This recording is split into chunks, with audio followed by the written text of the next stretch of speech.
Sunod-sunod ang banta ng brownout, but we got you, fam! May bateryang dinedevelop ang ilang researcher mula sa UP Diliman na mura na, eco-friendly pa. Let's change the game gamit ang bateryang may element na nakikita rin sa asin.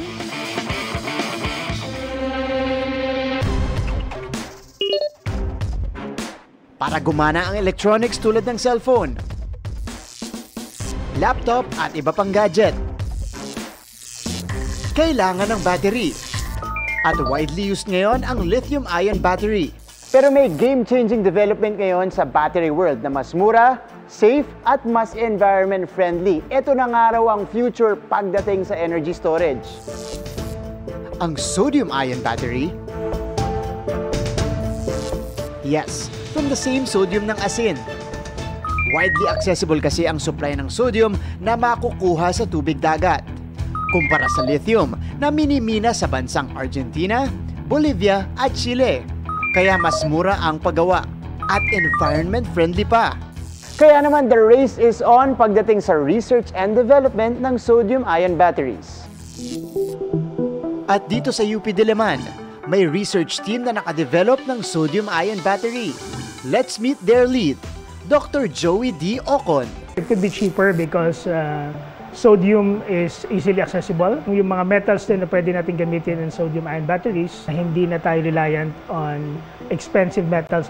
Funded by the Department of Science and Technology, matagumpay na nagawa ng grupo ang unang coin cell sodium-ion battery ng Pilipinas. Siguro, yung mga na-assemble ko na coin cell, siguro mga naka 70 to 100 ako bago kuha ng magandang result or ng magandang capacity. Marami po talagang unsuccessful attempts bago talagang nakuha yung magandang arrangement, magandang formulation po sa battery.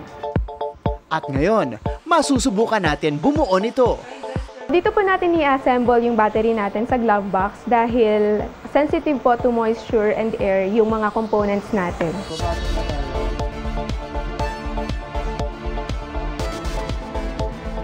Yung anode, yan po yung sodium metal.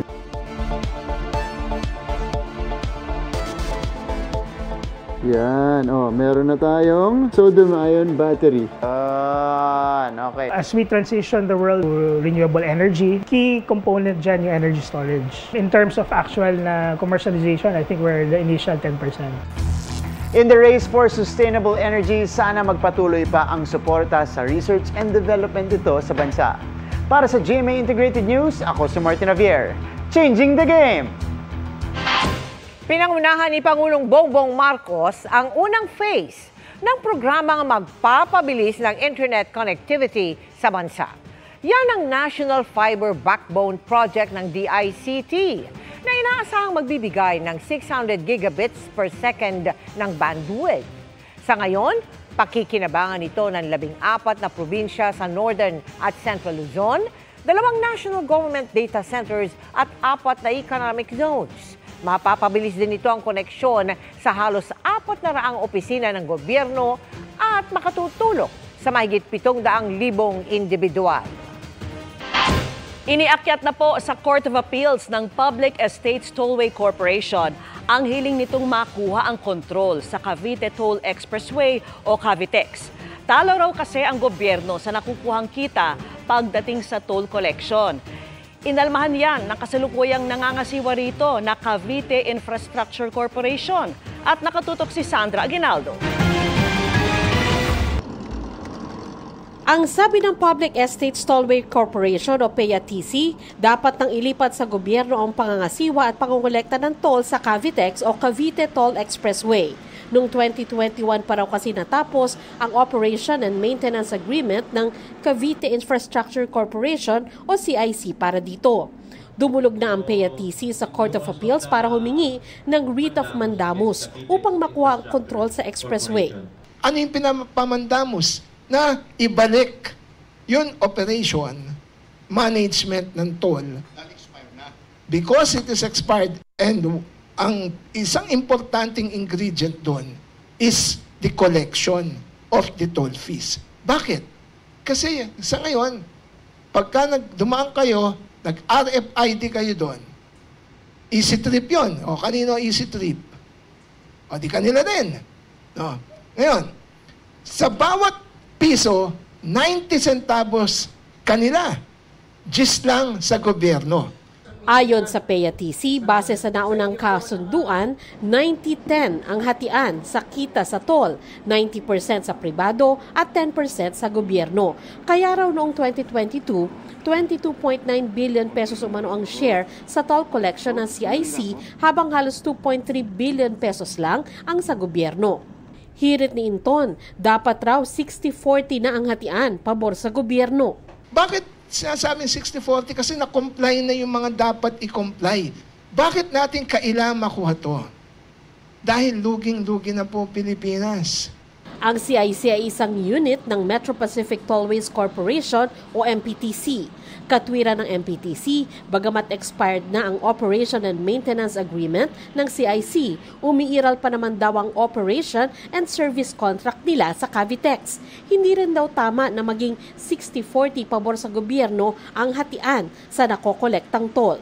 And ang pinag-usapan R1, R1 extension at saka the Cavitex C5 link. Hindi pa tapos eh.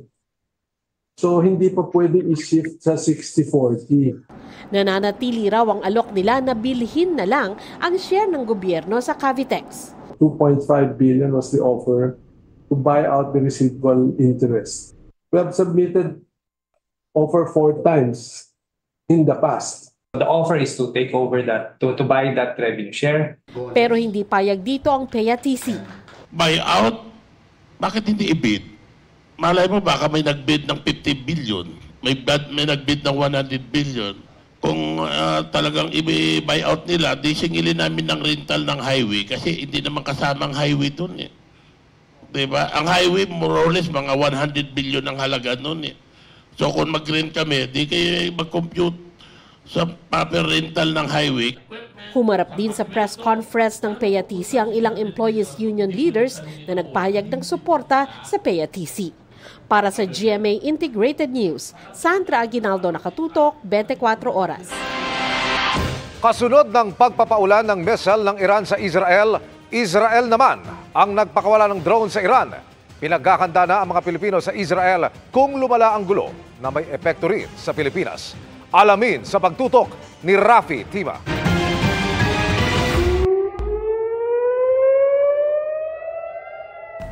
Malaulan ng bulalakaw ang mahigit 300,000 missile at drone na pinakawala ng Iran itong weekend.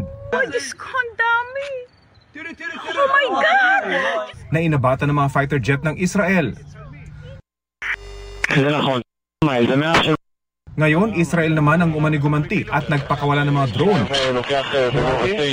Sa ulat ng Iranian media, may narinig umanong pagsabog malapit sa army base sa central city ng Isfahan. 3 drone din umano ang napabagsak sa lugar. Wala pang pahayag ang Israel tungkol dito. Nauna lang sinabi ng presidente ng Iran na ang nauna nilang pag-atake nitong linggo ay sagot sa mga agresibong aksyon ng Israel. Gaya ng airstrike umano nito sa kanilang consulate sa Syria noong April 1 na ikinasawi ng ilang Iranian Revolutionary Guard officer. Mayroong mahigit 1,000 Pilipino sa Iran habang tinatayang nasa 27,000 ang mga Pinoy sa Israel. Kitang-kita raw ng OFW na si Marie Aranton ang drone at missile attack na ito ng Iran sa Israel nitong Sabado habang lula ng isang bus kasama ang iba pang Pinoy. Siyempre po natakot kami. Talagang nagdasal kami. Talagang andun po yung aming takot kahit sanay na po kami sa nangyayari dito. Ngayon at gumanti ng Israel sa Iran, may babala na raw sa kanila ang Israeli authorities at ng Philippine Embassy na maghanda sa posibilidad na lumala ang sitwasyon. Nagdadalawang isip pa raw siya ngayon kung uuwi muna sa Pilipinas dahil ang kanyang anak, miyembro ng Internal Defense Force ng Israel. Natatakot ho ba kayo na baka anytime tawagin siya pag lumala yung sitwasyon? Ay, naku po, yun po ang panalangin kong huwag po. Kasi po yung pong isang Pilipinong namatay dito ay kaibigan niya. Kaya po ako'y natatakot. Hanggang dito sa Pilipinas, takot din ang nararamdaman ng mga kliyente ng financial analyst na si Michael Ricafort. Apektado raw kasi ang financial market sa posibilidad na lumala ang gantihan ng Israel at Iran. Bukod sa presyo ng langis, posibleng maapektuhan ang dollar exchange rate. Medyo tataas yung importation cost. So, mas ramdam natin yun. Mataas yung price ng imports, mas nagiging mahal yung bilihin, yung mga inaangkat natin, katulad ng langis. Kung, siyempre, bukod pa sa yung presyo ng langis itself. Hindi tulad sa Israel-Hamas war, di hamak na mas malaking puwersa ang Iran. Kaya dalangin ng milyong-milyong OFW na nagtatrabaho at nakatira sa Middle East. Huwag na sanang lumala pa ang sigalot. Para sa GMA Integrated News, Rafi Tima nakatutok, 24 oras.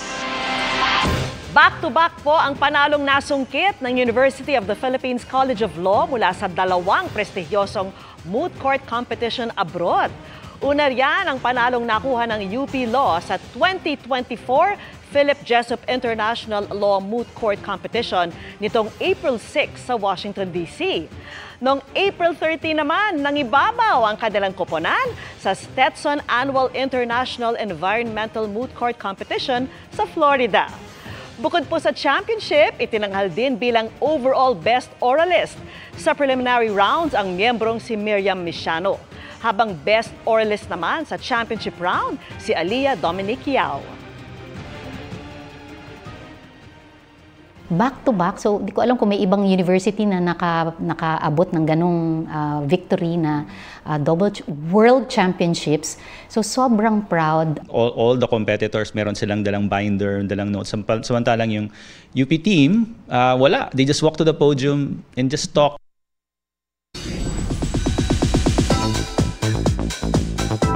Mabilis na chikan tayo para updated sa Showbiz Happenings. We're so down bad with the Taylor Swift's new album na The Tortured Poets Department. Tay-Tay can really do it with a broken heart as she made history dahil nakuha niya ang most pre-saved album countdown page sa isang music streaming platform. And how did it end? 2 hours matapos ang release, ni-reveal niya na isa itong double album at naglabas pa siya ng 15 extra songs. Bigat at madamdaming eksena ang pagbibidahan ni Rabia Mateo sa Magpakailanman this Saturday. Tungkol yan sa isang ina, asawa at OFW na nakaranas ng pang-aabuso. Grateful si Kapuso actress Rian Ramos dahil makakauwi na rin siya sa Pilipinas. 2 araw kasing stranded at natulog sa sahig ng airport sa Dubai si Rian dahil sa cancelled flight. Galing sa Italy si Rian kasamang boyfriend na si Congressman Sam Versosa. May connecting flight sila sa Dubai kung saan naipit sila sa masamang panahon doon. Nakipag-ugnayan na ang pamahalaan sa mga naulila ng 3 Pinoy na nasawi sa delubyong tumama sa UAE. Ang lagay ng iba pa nating kababayan doon, tinutukan ni Mark Salazar. Sa kasagsagan ng masamang panahon sa Dubai nitong Martes, halos mag-zero visibility sa pinagsamang buhos ng ulan, mayat-mayang pagkidlat at bugso ng hangin. Sa ilang lugar, may mga nagliparang gamit at balot ang paligid ng napakakapal na hamog. Kaya kabi-kabila ang mga pagbaha at nagmistulang malawak na ilog ang mga kalsada. Kaya may mga sasakyang hindi kinaya ang taas ng tubig kaya naglutangan. Kuha ito ni Vincent Tambong na isang OFW sa Dubai. Marami ang stranded sa mga train stations at hindi makalabas ng bahay ang mga residente. Yung mga mabababang parte ng Dubai is napakahirap po kasi lalo na po yung mga mabababang lugar. Marami ding sasakyan yung mga tumubog eh. Ang kakaibang panahon sa desyertong Dubai, malamang daw dulot ng climate change ayon sa mga eksperto. Maaaring nakapagpalala din daw sa mga pagbaha ang kawalan ng drainage infrastructure sa naturang bansa. 3 OFW ang kabilang sa mga nasawi sa malalang pag-ulan at pagbaha. Nasawi si Dante Casipong nang mahulog sa sinkhole. Immediately, nakipag-usap na tayo sa kanilang pamilya, personal, pununtahan ito ng ating mga regional officers. In fact, kagabi nga kausap ko yung kapatid ni Dante, na Dante rin ang pangalan sa Lucena.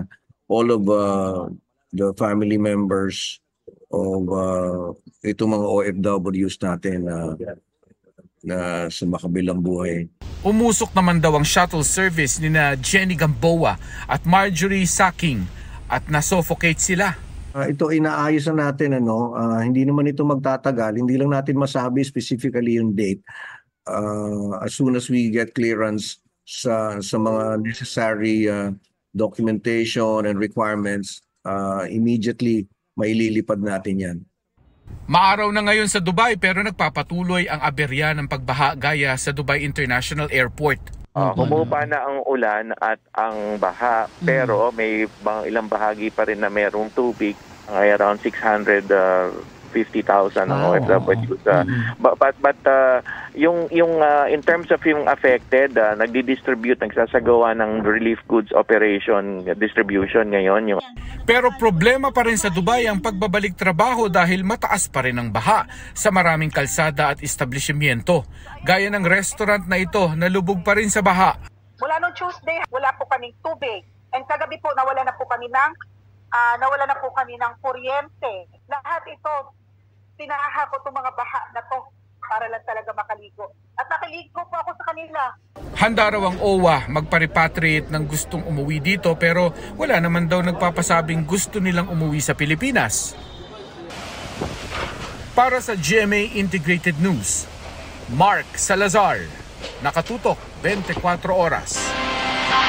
Kahit wala nang atrasan ng April 30 deadline sa pagpapa-consolidate ng mga jeepney, hindi raw agad manguhuli ang LTFRB pagdating ng May 1. Sa kabila niyan, nanindigan ng ilang tsuper na hindi sila susunod at itatambak na lamang ang kanilang unit sakaling mahuli.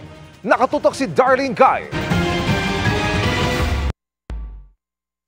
Dito ko binuhay yung anak ko, pag-aaral, yung mamasada. Dahil ito lang ang alam na pagkakakitaan sa nakaraang 25 taon, nagpa-consolidate na ng kanyang jeepney si Benji. Bago niyan, nagdalawang isip siya. Hindi pa namin naiintindihan nung una. Kaya hindi pa kami sumali. Sinabi na mismo ni Pangulong Bongbong Marcos na wala ng extension yung April 30 deadline para sa application for consolidation ng PUVs. Pero sabi ng LTFRB, hindi raw ibig sabihin na simula May 1 ay manguhuli na sila. May proseso po yan. Pag hindi ka nakapag-consolidate, padadalan ka namin ng notice. Pag talagang wala kang magandang paliwanag, then we will issue the order revoking your franchise. At pag na-revoke na yung franchise mo, that's within 15 to 20 days. At ikaw ay pumasada pa, either ang LTO or ang local government unit na po ang huhuli sa inyo. Sabi ng LTFRB, mahigit 77% ng mga pampublikong sasakyan ang consolidated na. Lagpas na raw yan sa target dahil bahagi talaga ng plano ng LTFRB na mabawasan sila sa kalsada. Sapat umano ang mga matitira dahil may sasalo pang mga bus, UV Express, TNVS at mga taxi. Part ko ng modernization is alisin po ninyo yung mga ibang sasakyan sa daan. Sa kabila niyan, lahat ng 85 miyembro ng Pasig Transport Alliance ay hindi raw magko-consolidate. At kung kami uhulihin na kami kolorum na at walang prangkisa, yun ang naging plano namin, itambak na lang namin sa harapan nila ang aming mga unit. Yan din ang balak ng 80% ng mga miyembro ng Tanggol Pasada Network na ayaw ding magpa-consolidate. Kung uhulihin kami ng auno, talagang itatambak na lang namin yung unit namin sa harap ni LTFRB. Kaanin namin yung jeep namin sa bahay namin. Kahit pa may subsidiya ang gobyerno para sa pagbili ng modern jeepney, may huhulugan pa rin na siyang tinututulan ng iba. Huhulugan mo siya ng 7 years, tapos mapupunta lang sa co-op, masyadong masakit sa amin. Huwag ho muna tayong tumutol, tulong-tulong muna tayo. Ngayon, pag hindi ho maganda yung kinalabasan nung ito, and the assumption ho, we're always open for a revision. Para sa GMA Integrated News, Darlene Kai, nakatutok 24 oras. Matinding init muli ang naranasan kanina sa malaking bahagi po ng bansa. Maghanda po mga kapuso dahil posibleng ganyan din sa weekend. Nag 47 degrees Celsius ang heat index kanina sa Catarman, Northern Samar at 46 degrees Celsius sa Dagupan, Pangasinan. Sa forecast po ng Pag-asa, aabot sa 44 degrees Celsius bukas sa Dagupan, Pangasinan, Aborlan, Palawan at Catarman, Northern Samar. 43 degrees Celsius sa iba pang probinsya, karamihan nasa Visayas at Mindanao. Nasa 42 degrees Celsius sa malaking bahagi ng Luzon. At pagdating po ng linggo, posibleng maulit ang 44 degrees Celsius sa Pangasinan, Palawan at Zamboanga City. May mga makakaramdam din ng hanggang 43 degrees Celsius. Base po sa datos ng Metro Weather, may pag-ulan bukas sa ilang bahagi ng Ilocos at Mindoro provinces, Leyte, Cebu, pati sa Caraga at Davao Region. Mas marami ng uulanin sa Visayas at Mindanao sa linggo, kasama ang Western Visayas at halos buong Mindanao. May heavy to intense rains na posibleng magpabaha o magdulot po ng landslide. Sa Metro Manila, mababa po ang tsansa ng ulan ngayong weekend.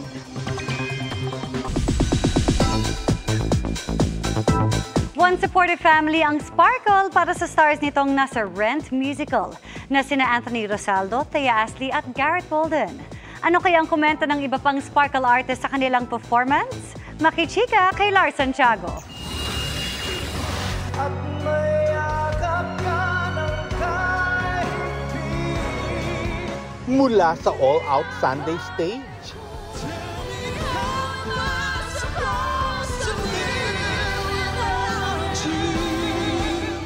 Hanggang sa concert stage.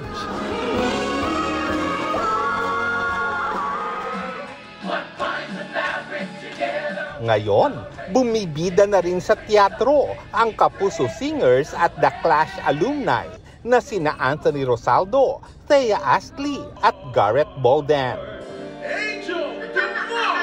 Kabilang sila sa cast ng musical na Rent, kung saan di lang pagkanta ang nasubok sa kanila, kundi pati na rin pag-arte at pagsayaw. Kinakabahan kami kasi gusto namin na magbigay ng magandang show. Gusto namin na ma-enjoy ng mga audience. At syempre, we want to leave a lasting impression on them. Tsaka gusto namin na yung lahat ng practice namin, pinaghirapan namin, pagod namin, talagang makita nila yung, fruits of our labor. Pinag-prepare natin to for the past couple of months. And together with our team as well, our company, sobrang we're really excited to tell the story of Rent. Umani ng papuri sina Anthony, Thea at Garrett mula sa audience, lalo na kung paano nila binigyang damdamin ang mga solong awitin ng bawat isa sa kanila. Tell me what? Yes! They used to tie you up. Has expired. Si Sparkle GMA Artist Center Vice President Joy Romina Marcelo na nasa audience. Proud na proud sa tatlong Sparkle stars. Nagbigay rin ng support ang kapwa Sparkle artists nila na sina Gabby Garcia at Khalil Ramos. We're all here to support our friends. We're so excited for them, and since the beginning naman, confident kami na they can pull this off. Sobrang gagaling nila individually and napaka-iconic ng Rent, di ba? Present din ang mga kaayos nilang sina Mark Bautista, Rita Daniela at Marian Osabel. Thea, Garrett, and Anthony. And syempre, we're very excited sa aming co-queen sa Queendom na si Thea Astley. Bukas, mag-work na kami ulit na super aga ng call time namin. Pero ako talagang ginuho ko to for our colleagues syempre. Kasi lahat naman tayo kailangan natin talaga ng suporta at pagmamahal dun sa mga kasamahan natin sa trabaho. Lars Santiago, updated sa Showbiz Happening. Lumipad pa South Korea ang tatlong COMELEC commissioner para personal na suriin ang mga makinang ginagawa ng Miro Systems para sa 2025 midterm elections. Nakatutok si Sandra Aguinaldo. Sa pagbisita ng tatlong commissioner ng COMELEC sa headquarters at manufacturing plant ng Miro Systems sa South Korea, ipinakita ang proseso ng paggawa sa unang batch ng automated counting machines na gagamitin sa 2025 midterm elections. 110,000 machines ang kabuang rerentahan ng COMELEC sa Miro Systems. Inisa-isa ang mga katangian ng makina na hiniling ng COMELEC. Ilan dito ang mabilis na pagpasok ng balota sa machine, summary ng mga binoto na makikita sa screen, takip sa gilid ng screen para hindi masilip ng ibang tao at hiwalay na lalagyan ng resibo ng balota. We are tasked here today to find out if the one who won, the only single calculated bidder who won, together with their partners, to deliver to us our wish list Hopefully, we are tasked here to find out if they can deliver all 110,000 machines. Kasama ni COMELEC Commissioner Ray Bulay, Commissioner Amy Ferolino at Commissioner-in-Charge Marlon Casquejo ang Miro officials sa pamumuno ng CEO nitong si Jin Bok-chung para sagutin ang mga tanong kaugnay sa produksyon. Ibinida ng Miro na gawa raw sa South Korea ang lahat ng piyesang gagamitin sa makina na maaasahan raw na mas high-tech kaysa sa dating gamit ng Pilipinas. Kampante rin ng Miro Systems na gagana ng maayos ang mga makina dahil ilang ulit na umuna nila itong tinest. I know that Miro System is advanced in technology and with the manufacturer, with the creation of the software that is found, that is listed in our wish list, Miro can comply. Not only do we represent the COMELEC here, but we represent the Filipino voters as well. And it is their hard-earned money, people's money, that we will spend here. That's how big the responsibility is. Bibisita muli ang COMELEC sa planta ng Miro hanggang sa makumpleto ang produksyon ng lahat ng makina. Para sa GMA Integrated News, Sandra Aguinaldo, nakatutok, 24 oras. Bugbog sarado ang isang lalaki matapos umanong mag-amok habang nakikipag-inuman. Nakatutok si Jomer Apresto. Inabutan ng GMA Integrated News ang lalaking ito sa tapat ng Barangay Hall sa Baseco Compound sa Maynila. Ang biktima, duguan at bigla na lang daw bumagsak sa kalsada. Hindi po siya gumagalaw. Bisang pagbagsak niya, hindi na talaga siya gumalaw. Nagulat kami. Ginulpi pala siya ng ilan niyang kapitbahay matapos umano niyang mag-amok habang naikipag-inuman. Ganito sir medyo nagkalabuan lang kami ng tsahin ko. May kapitbahay na nakikiram, nakaway ko kapitbahay ko, pero yung kapitbahay ko talaga, binagbog ako. Agad naman nagsagawa ng follow-up operation ang pulisya at nahuli ang 3 suspect. Kasi inaawat ko po sila, kagigising ko po makulit po yan lagi ganyan po lagi yan, naghahanap ng away. Opo, ganyan po siya lagi, pag nakakainom. Humingi ng tawad ang mga suspect sa biktima. Para sa GMA Integrated News, Jomer Apresto, nakatuto, 24 oras. Tila maipit din si Black Rider sa dalawang nagagandahan niyang leading lady.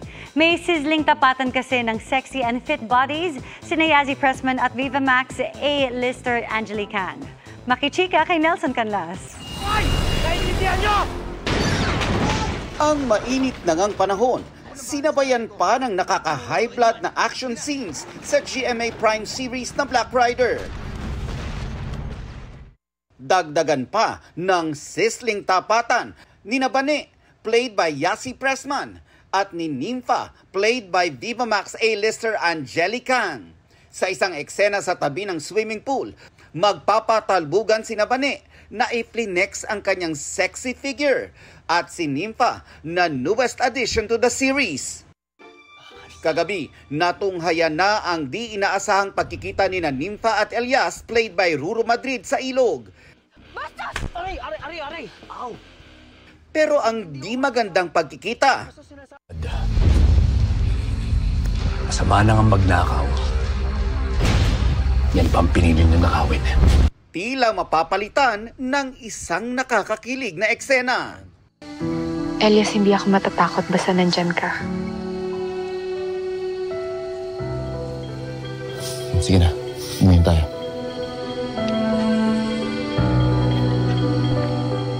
Pero, Hoy! Anong nangyayari dito? sino kaya ang pipiliin ng ating bida? Lahat ng yan dapat abangan sa Black Rider pagkatapos ng 24 oras. Nelson Canlas, updated sa Showbiz Happenings.